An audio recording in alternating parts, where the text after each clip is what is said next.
Welcome to Our Family Cooks. My name is Allison, and today we are going to be making my grandma's famous chocolate chip oatmeal and cookie recipe.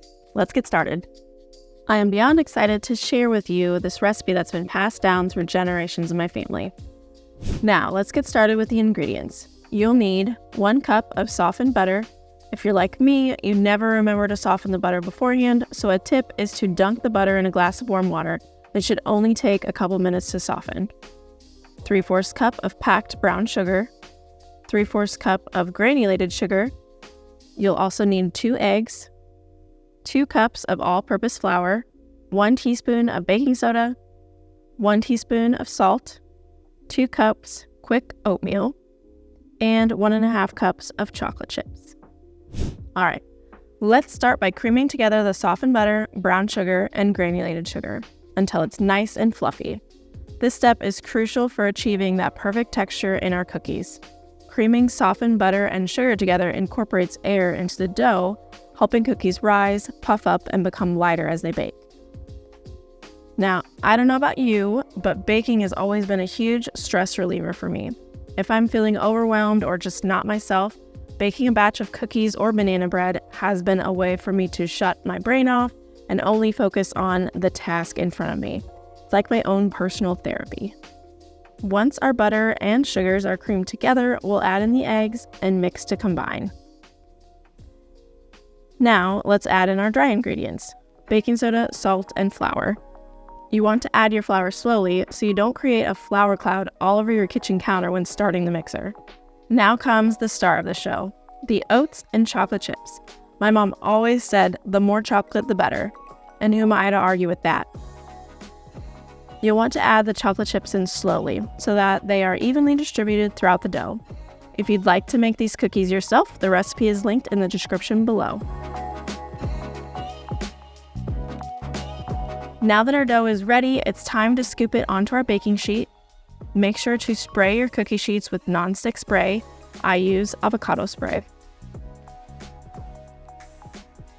Also, I like to use a cookie scoop because it's easier and faster to get the dough onto the cookie sheets. These don't have to be perfectly circular cookies. We're baking for our family. They're going to care more about the taste than how they look. Pro tip, if you want extra chewy cookies, pop the dough in the fridge for about 30 minutes before baking. It helps the flavors meld together and prevent the cookies from spreading too much in the oven. We're going to preheat the oven to 350 degrees or 175 degrees Celsius and bake the cookies for 10 to 12 minutes or until they're golden brown around the edges. While we wait for the cookies to be done baking, let's put the extra dough on a piece of wax paper to store in the freezer. This is something my mom did quite often growing up. We'd make a large batch of cookies, bake a dozen for us to enjoy that night, and freeze the rest. Then, when you want cookies, it's easy to cut them in rectangles directly from the freezer and pop them in the oven.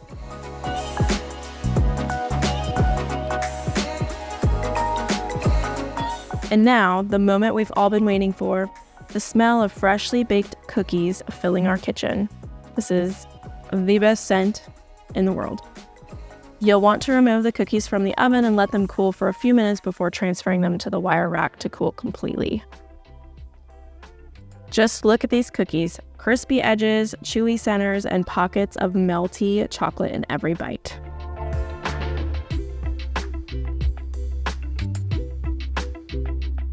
There you have it, my grandma's famous chocolate chip oatmeal cookie recipe. Let's give them a try. So this one has quite a few chocolate chips in it, which chocolate chunks actually. So I'm gonna try this one.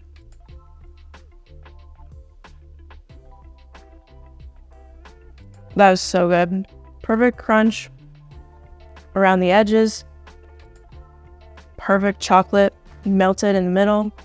It's nice, and I like my cookies where they're not like hard. They're not fully crispy all the way through. Like I want a little gooiness on the inside, and these are perfect.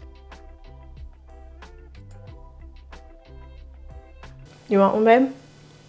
Sure. Can't say no to grandma's cookies. Perfect little crisp on the outside.